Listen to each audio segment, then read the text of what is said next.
வணக்கம் சிம்மராசி அன்பர்களே, இந்த ஆகஸ்ட் 2025 உங்களுக்கு எப்படி இருக்கும்னு பொது பலனாக இப்போ நம்ம பார்க்கலாங்க.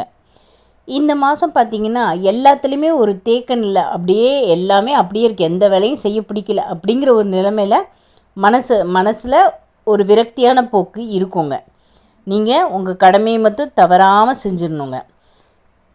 நீங்கள் எதிர்பார்க்குறபடி எதுவும் நடக்கலையே அப்படிங்கிறது உங்களுக்கு மன வருத்தத்தை கொடுக்குங்க. ஆனால் நடக்கிறதெல்லாம் பார்த்தீங்கன்னா உங்களுக்கு கடைசியில் நல்லதாங்க இருக்கும்.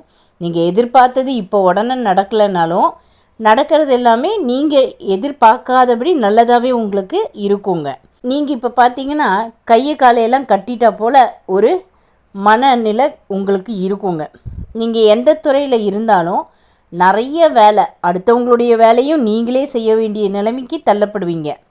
எல்லாத்துலேயுமே செஞ்சே ஆகணும்னு ஒரு நிர்பந்தம் இருக்குங்க. நீங்களும் வேறு வழி இல்லாமல் அதை ஏற்றுப்பீங்க. இந்த மாதம் பார்த்திங்கன்னா எப்படி இருந்தாலும் ஏதாவது ஒரு மன வருத்தம் வந்தே தீருங்க. அப்படியான சூழ்நிலை தான் தெரியுது. நீங்கள் அதனால் அந்த மன வருத்தத்தினால நீங்கள் மன உளைச்சலும் ஆவீங்க. கவனமாக இருக்கணும். மன உளைச்சலுக்கு இடம் தரக்கூடாது. மன உளைச்சல் வந்துச்சுன்னா ஆட்டோமேட்டிக்காக உடல்நிலையில் பாதிப்பு வருங்க. அதனால் கவனமாக உங்கள் உடல்நிலையை பாதுகாத்துக்கிறதுக்காவது மன உளைச்சலை இல்லாமல் பார்த்துக்கோங்க. நீங்கள் எந்த துறையில் இருந்தாலும் நிர்பந்தமான சூழல் தான் சந்திப்பீங்க. அதை சந்தித்தாலும் அதில் முன்னேற்றம் அடைஞ்சிருவீங்க. நீங்கள் பேசக்கூடிய தொடர்புகள் எல்லாமே ரொம்ப கவனமாக இருக்கணுங்க. மனக்கசப்பு வராமல் வார்த்தைகளை பேசி பாதுகாத்துக்கணும் உங்களை. எப்படியானாலும் நீங்கள் எந்த விதமான நடவடிக்கை எடுத்தாலுமே அது ஒரு முடிவு தருவதாக தாங்க இருக்கும். எதையும் யோசித்து முடிவு செய்யணும். அதுலேயும் நீங்கள் கொஞ்சம் கவனமாக இருந்துக்கோங்க. பிரச்சனைகளுக்கு தீர்வு காண்பதற்காக பேசும்போதும் கூட நம்ம யோசித்து வார்த்தைகளை உபயோகிக்கணும். அப்படி இருந்தால் தவறில்லாமல் நம்ம பாதுகாத்துக்கலாங்க.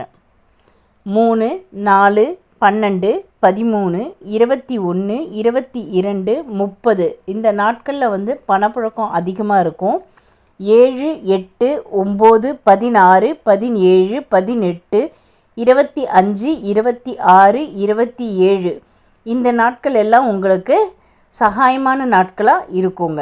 இந்த நாட்களில் நீங்கள் எந்த வேலை செஞ்சாலும் அது உங்களுக்கு ஒரு மன திருப்தியை தருங்க. 2, 6, 7, 15, 16, 20, 24, 25, 29 இந்த நாட்களில் நீங்கள் கவனத்தோட காரியத்தை செய்ய வேண்டிய நாட்களுங்க. நன்றி, வணக்கம்.